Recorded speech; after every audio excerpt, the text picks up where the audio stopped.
Today's guest is Daniel Falk, who's in town from Toronto. Just finished just finished playing Aladdin in the Aladdin Panto, and this is the annual catch up on what Dan's been doing. Yep. So, Danny, tell me, what have you been doing? Like you said, we were running Aladdin, so we got into town 2 weeks ago. We rehearsed it for a week. We took a couple days off for Christmas, and then we ran 8 shows. It was a big hit, just like Cinderella last year. So I'm really looking forward to figuring out what's going to happen next year. But because things come in threes, so things come in threes. Yeah, just so you know. Yeah, I was pretty excited to get to play Aladdin actually, because I really look the part, you know, with my dark Mediterranean complexion. Yeah. So people always ask me that, and I said I'm what passes for Arabic and Moose Jaw. Oh, yeah. That was my line. Yeah. So did you have fun? We had a great time. Yeah, we had a great time. The cast was awesome. They were all people either from Moose Jaw or living in Moose Jaw. So myself, Leon Wiley, Stella Salido Porter, and Kevin Power, who's originally from Saskatoon, and Duff McDonald, who's from Watson, something like up north somewhere. Yeah. So it was a great ensemble of local or local-ish people, and it was a lot of fun. We had a blast doing it, and the kids had a great time. The parents had a great time. Had a great time too. Yeah, it was actually kind of weird. Saturday night was an interesting audience, because we do this thing where we run through the audience, and that night, we actually made a fairly significant change to the show halfway through, because Duff McDonald, who played the Vizier, actually got violently ill. I didn't tell you this, but he was like on death's door. So we basically changed everything that he did to make it easier on him, so he could make it off stage if he needed to, you know, get rid of any kind of lunch that he may have eaten earlier. Yeah. So he didn't make the curtain call when he was sleeping in the green room by the curtain call. But what we changed, originally he was supposed to chase us around the auditorium, and we changed it because he just couldn't do it. So we just ran around handing out candy canes. And I had like a fistful of candy canes, and I ran out, and I couldn't find any kids to give them out to, because it was a Saturday night, and it was like mostly like the parents had come out. So it was like a largely grown-up audience, and it was really weird, because when we were doing the show, I was like, this audience feels like everything feels really different. And that's what it was. It was full of grown-ups.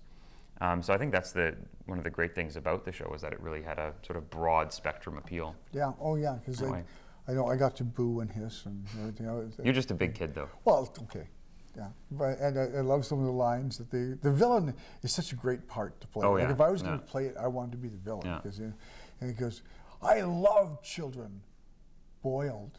Yeah, yeah. The parts to be are the villain or the dame. They get all the good stuff. Yeah. But the Aladdin, you just get to be handsome and virtuous. No, well, actually, Prince Charming last year was a little bit square. Yeah. Aladdin, at least this year, I had some jokes. Okay. Yeah, so I was happier this year. Yeah, yeah.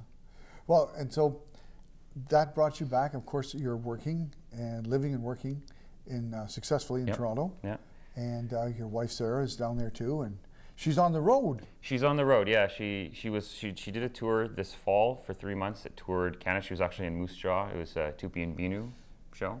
So she was here in October, November at some point, and she left me lonely in Toronto, and she's off again doing Strawberry Shortcake, which is not coming to Moose Jaw, but it is coming to Regina. Strawberry Shortcake on tour, for those of you who want to see my wife as Blueberry Muffin. I saw pictures of her in costume, and it is adorable. So. Yes, yeah. And she's small in stature, but big in life. Exactly. Yeah. Exactly. Yeah. So, you've been doing things like last year we talked about the fact that you had auditioned for Warhorse, but you were the wrong size. Yeah. And that's that's come and gone. Yep. What else have you been? And you've got an internet blogging thing going on. Yeah, yeah. I have been doing moving more towards writing recently. Me and my wife have both been sort of like looking at how we can sort of stabilize our careers in such a way as to fit making a small human being.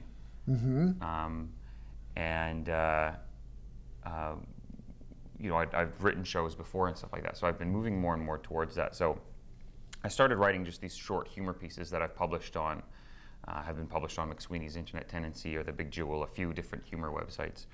And the ones that they reject, I put up on my own blog. So nothing's wasted. Yeah. I'm also, I'm actually hanging out in Moose Jaw until close to February, because in February I go back to Toronto and I'm doing a workshop of a show that I'm actually writing right now. It's an adaptation of Stephen Leacock's books, The Sunshine Sketches of a Little Town. Yeah. So I believe last Christmas we sort of talked about it because I just started the process of that development, and now we've actually got a financial backer who's invested in the show and is funding the show's development. So he gave us a chunk of money, and we're taking that and hiring a bunch of actors and a dramaturg and a musical director, and then we're going to sort of work through the show over the course of a week and just pull it apart and find its problems and put it back together and hopefully have a better show at the end. Any plans for production beyond that? No, well, at the end of that we do have like a staged reading, like a presentation that we will be inviting, as potential investors. Investors and artistic directors of theaters. My lyricist who's working on the show has directed at both the Shaw and Stratford Theatre Festivals, so she's quite well connected there. So she's pretty confident that she'll at least be able to get the artistic directors or general managers from those theaters to come and check it out. I mean, that's still, coming to see it. So, but, that's a big step. So who knows? Who knows? Yeah.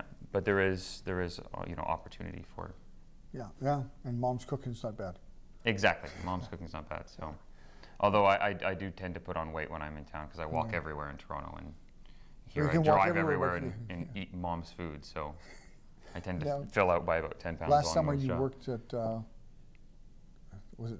We were going to work at not Shaw or Stratford, but a summer theatre place. Yeah. Well, and then it didn't work out. The trials and tribulations of an actor. I was supposed to do a show called The Man from the Capital, which is an adaptation of Gogol's Inspector General. And I was supposed to be the Inspector General. I was going to be the guy. It was a great part. It's a new musical. So I was really excited. That's the sort of stuff I like doing most because I'm a writer myself. And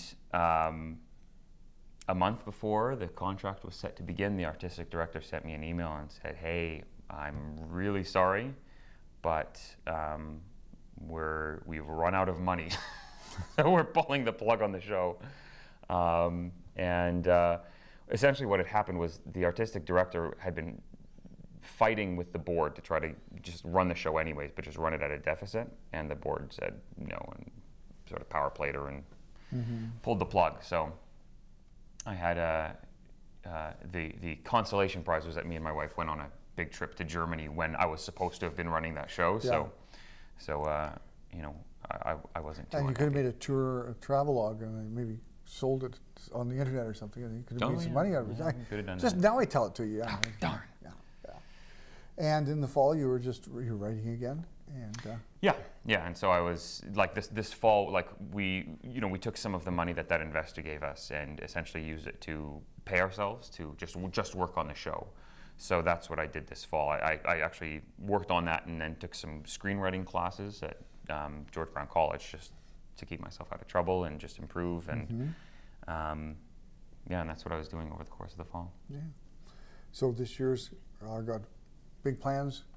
What about summer this year? Summer, I've fingers crossed because my contract the rug got pulled out from under me last year. But I'm planning to be doing Suds at the Thousand Island Playhouse, which is a theater I did Blood Brothers at 3 years ago. So it's in Gananoque, which is just near Kingston in the Thousand Island area. So it's a beautiful place to spend a summer. They put all the actors up in these cottages on the lake, so it's a really great deal. So I'm really looking forward to being back that way. Yeah. Well, and it's a fun show. It's like 60s pop and stuff like that. So. Yeah. And next year, this time, going to be back in Moose Jaw? We're hoping? Here's hoping, yeah. Here's hoping. So we'll see what happens. They haven't announced what panto they're doing, but we'll see. We'll see. Yeah. We shall see. Okay. Well, that wraps up the segment with Dan Falk, who's back in town, just finished Aladdin, and going to be hanging around a bit before he heads back to do some writing in Toronto. So thanks to Dan for being here. Thanks, Lyle. Thanks to my other guests for being present, and we'll see you again soon on Moose Chow This Week.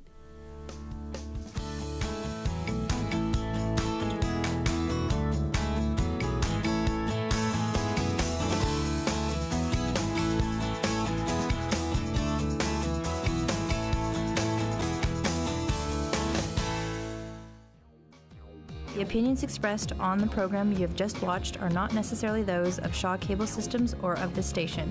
Through our access policy, we provide the opportunity for community groups and individuals to express their points of view.